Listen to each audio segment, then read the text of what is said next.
ছেলে নিতে গেলে আমার কাছে থাকতে হবে।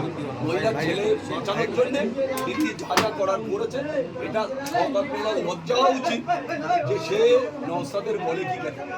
সে তো নিজে ধর্ষণকারী, একাধিক ধর্ষণকারী। আমি আরো নাম ধরে ধরে সংসার নষ্ট করতে চাই না। আরো উনি বিয়ে করে গেছিলেন, অন্য একজনের বিয়ে দিয়েছিলেন ওনার ভাইরা ভাইয়া। একজন মহিলাকে শিক্ষিকা তাকে বিয়ে করেছিলেন, ওর বড় বড় চাপে অন্য একটা ছেলের সাথে বিয়ে দিয়ে তার সংসার চলছে। আমি তো তার নাম করে বলে সংসারটা নষ্ট করতে চাই না।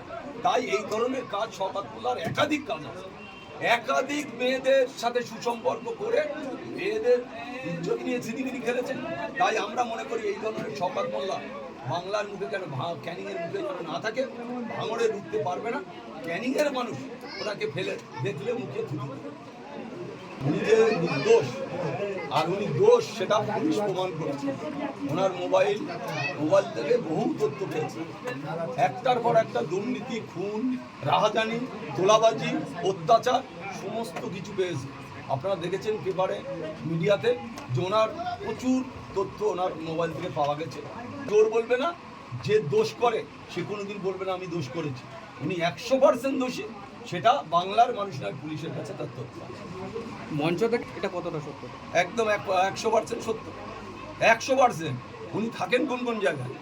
উনি থাকেন সল্টলেকে 3-4টে জায়গায় যান, নিউ টাউনে যান, ওনার সোনারপুরি আছে ঠিকানা, ওনার যাদবপুরি আছে ঠিকানা। আমি টোটাল ঠিকানা দিতে পারি না, আমি টোটাল লিস্ট করে দিতে পারি উনি কোন কোন জায়গায় যান, কখন যান, কিভাবে যান।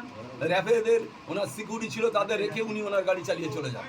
ওসব অনেক গল্প আছে ওনার, আরও প্রচুর গল্প আছে। টাকা তোলা, টাকা নেওয়ার প্রচুর গল্প আছে। হ্যাঁ, আমরা তো নিজেরা তার ভক্ত বলি, আমাদের কাছ থেকেও তো প্রচুর অর্থ নিয়েছে। আর আমরা তৃণমূল কংগ্রেস ন্যাশনালে হারার পরেও এই যে জায়গায় পার্টি অফিস উদ্বোধন করলেন, একের পর এক হারার পরেও আমরা দেখতে পেয়েছি বেশ কিছু তৃণমূলের লোক তারা আপনাদের ছেলেদের মারধর করেছে। সেই জায়গায় আজকে পার্টি অফিস উদ্বোধন করে একটা কথা হচ্ছে, শুনুন, আমাদের কর্মীরা অত্যন্ত লড়ুক মানসিকতা, আমাদের কর্মীরা একনিষ্ঠ লড়াই করে। আমি আসার পরে আমি দেখেছি যে ছেলেরা যেভাবে লড়াইতে নেমেছে, লড়াই করছে, আমরা তাদের